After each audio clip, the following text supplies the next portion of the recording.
ചെയ്താൽ മതി.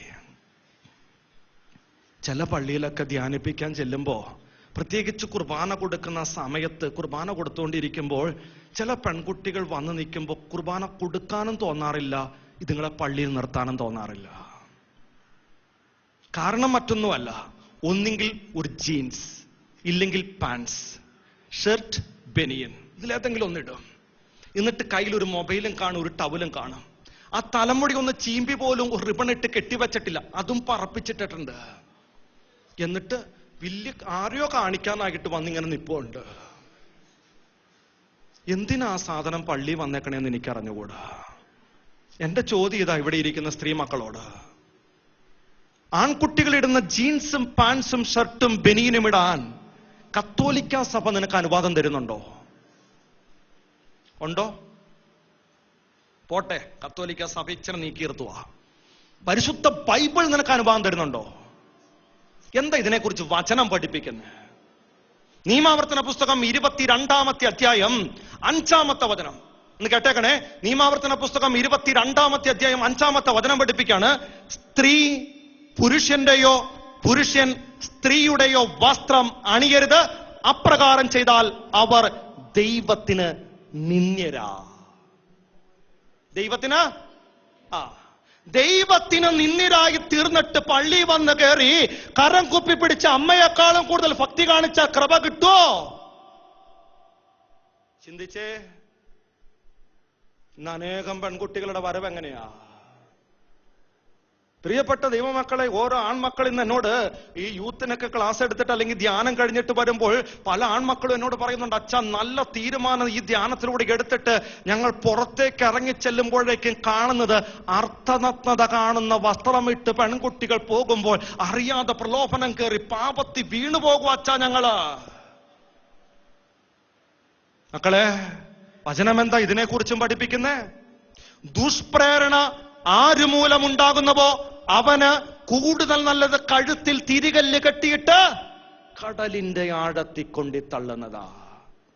ഇവിടെ ഒരപ്പച്ചനോ ഒരു യുവാവോ പരിശുദ്ധ ദേവാലയത്തിൽ ബലിയർപ്പിക്കാനായിട്ട് ദേവാലയത്തിന്റെ ഉള്ളിൽ ചെന്നപ്പോൾ തൊട്ടപ്പുറത്തെ സൈഡിലോ ഫ്രണ്ടിലോ നിൽക്കുന്ന സ്ത്രീ അല്ലെങ്കിൽ പെൺകുട്ടി ആ അപ്പച്ചനും ആ യുവാവിനും ആകർഷണം കൊടുക്കുന്ന രീതിയിൽ അർത്ഥനഗ്നത കാണുന്ന വസ്ത്രം ഇട്ടുകൊണ്ടാണ് വന്ന് നിൽക്കുന്നതെങ്കിൽ അവർക്ക് പരിശുദ്ധ ബലിപീഠത്തിൽ നോക്കാൻ പോലും പറ്റാതെ നിന്നിലേക്ക് മാത്രം ശ്രദ്ധ കൊണ്ടുവരുന്നുണ്ടെങ്കിൽ നീയാ പാപഹേതു. വചനം പഠിപ്പിക്കുന്നു, നിന്റെ കഴുത്തിൽ തിരികല്ല് കെട്ടിയിട്ട് കടലിന്റെ ആഴത്തിൽ കൊണ്ട് നള്ളുന്നത് നല്ലത്. ഞാൻ ഓർക്കുക മക്കളെ, നിങ്ങളുടെ ഏറ്റവും നല്ലൊരു വസ്ത്രമുണ്ട്, ചുരിദാർ, നല്ല വസ്ത്ര. പക്ഷെ ഇപ്പൊ എന്താ പറ്റിയേക്കണേ? അതിന്റെ അത്തേലേക്ക് സാത്താൻ കയറിട്ട് ആ ഷോൾ എടുത്തിട്ട് ഒറ്റ ഏറാ. ഇന്ന് ഷോളില്ല, നടക്കുക, കാണ. രണ്ടാമത് അതിലേക്ക് സാത്താൻ കയറിട്ട് ആ സൈഡ് അങ്ങോട്ട് വെട്ടാൻ തുടങ്ങി. ഞാൻ പറയണ്ടല്ലോ നീ എവിടം വരെ ആയിരിക്കുന്ന. ഇപ്പൊ മൂന്നാമത് അതിലേക്ക് സാത്താൻ കയറിട്ട് അതിന്റെ ബോട്ടം ഏതൊക്കെ രീതിയിൽ ബനിയം പരുവത്തിലാക്കോ അത്രയും പരുവത്തിലാക്കി വെച്ചിട്ടുണ്ട്. ചിന്തിച്ചു നോക്കിക്കേ മക്കളെ, നിങ്ങൾ ആ ചുരിദാറിൽ നല്ല വസ്ത്രത്തിൽ 3 മാറ്റം വരുത്തി. ഒരു ഗുണം കാണിച്ചു തരാമോ? ഒരു ഗുണം ഞാൻ 10 തിന്മ അതിലെ കാണിച്ചു തരാം. ആൺകുട്ടികൾക്കും അപ്പച്ചന്മാർക്കും ഇതുപോലെ ഉതപ്പ് കൊടുക്കുന്ന വസ്ത്രമിട്ട് പരിശുദ്ധ ദേവാലയത്തിൽ ബലിയർപ്പിക്കാൻ പോയ കൊച്ചെ, അനുഗ്രഹത്തിന് പകരം ശാപം. അല്ലാതെ വീട്ടിലൊന്നും കൊണ്ടുപോകാൻ പറ്റില്ല. എന്നിട്ട് എന്റെ വിവാഹം നടക്കുന്നില്ല അച്ഛാ, എനിക്ക് ഇന്റർവ്യൂവിന് കിട്ടുന്നില്ല അച്ഛാ, എനിക്ക് ആ പ്രശ്നം അച്ഛാ, എന്റെ കുടുംബത്തിൽ എന്നും പ്രശ്നം അച്ഛാ. എന്തുകൊണ്ട്? നീ ഇട്ടിരിക്കുന്ന വസ്ത്രം എപ്രകാരം. കഴിഞ്ഞ വർഷം ഞാൻ ഒരു ആദ്യ കുർബാന സ്വീകരണത്തിന് പോയി, ആലപ്പുഴ സൈഡിലാ. എന്നോട് പറഞ്ഞു, അച്ഛൻ വീട്ടിൽ വന്ന് എന്റെ കൊച്ചിനെ പ്രാർത്ഥിച്ചിറക്കണം. ഞാനോർത്ത് നാട്ടിലെ സംഭവം ഇല്ലോ ആയിരിക്കും ഓർത്ത് ഞാൻ വീട്ടിൽ ചെന്നപ്പോൾ ഈ കൊച്ചു മാത്രം ഒരുങ്ങിയിട്ടില്ല, ബാക്കി എല്ലാവരും ഒരുങ്ങിയിട്ടുണ്ട്. പ്രിയപ്പെട്ടവർ, ഞാൻ ഈ അമ്മയോട് ചോദിച്ചു, ഈ കൊച്ചിനെ ഇവള് ഞങ്ങൾ മേടിച്ച വസ്ത്രം ഇടില്ല അച്ഛാ.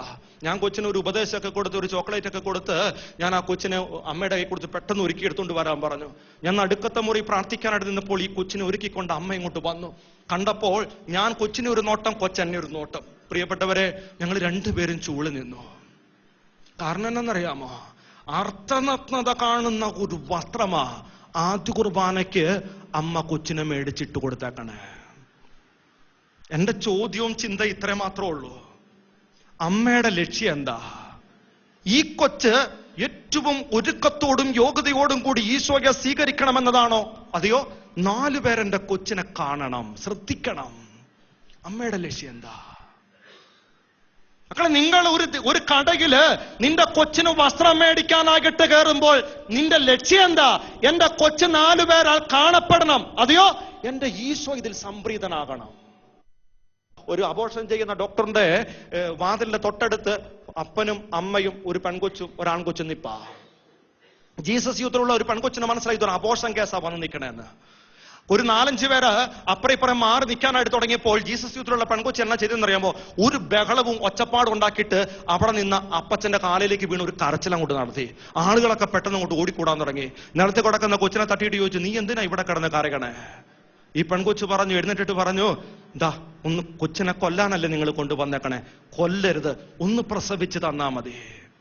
ഈ അപ്പൻ ആ കൊച്ചിനെ അങ്ങോട്ട് മാറ്റി നിർത്തിയിട്ട് പറഞ്ഞു, മോളെ നീ പറഞ്ഞത് സത്യമാ, എന്റെ മകളുടെ ഉദരത്തിൽ ഒരു കൊച്ചു കിടപ്പുണ്ട്, അവളെ കൊല്ലാൻ തന്നെയാ ഇവിടെ കൊണ്ടുവന്നേക്കണേ. പക്ഷെ നിനക്കറിയാമോ ആ കൊച്ചിന്റെ ഉത്തരവാദി ആരാന്ന്? തൊട്ടപ്പുറം നിൽക്കണ സ്വന്തം ആങ്ങളാ. ഈ ആങ്ങളനെ എന്റെ അടുത്താ സംസാരിക്കാൻ കൊണ്ടുവന്നേ. ഞാൻ അവനോട് ചോദിച്ചു, എടാ എന്തു പോക്കിരിത്തരാ നീ കാണിച്ച്? അവൻ എന്നോട് പങ്കുവെച്ച വിഷമം ഇതാ, അച്ഛാ രാവിലെ പപ്പയും അമ്മയും ജോലിക്ക് പോകും, പിന്നെ ഞാനും ചേച്ചി മാത്രമേ വീട്ടിലുള്ളൂ. ചേച്ചി വീട്ടിലൂടെ ഇട്ടുകൊണ്ട് നടക്കുന്ന ഒരു ചെറിയ നിക്കറും ഒരു ബനിയനും. സ്വന്തം ആങ്ങളയ്ക്കും സ്വന്തം അപ്പനും പോലും കുടുംബത്തിൽ പ്രലോഭനം കൊടുക്കുന്ന മക്കളാണ് ഈ കാലഘട്ടത്തിന്റെ പെൺകൊച്ചെങ്കിൽ ആ പെൺകൊച്ച് പള്ളി വന്ന എന്റെ തമ്പുരാൻ സ്വീകരിക്കോ മക്കളെ ബലി? ചിന്തിച്ചു നോക്കിക്കോ. കഴിഞ്ഞ ദിവസം ഒരു സംഭവം കൂടി പറയാം. കഴിഞ്ഞ ദിവസം ഒരു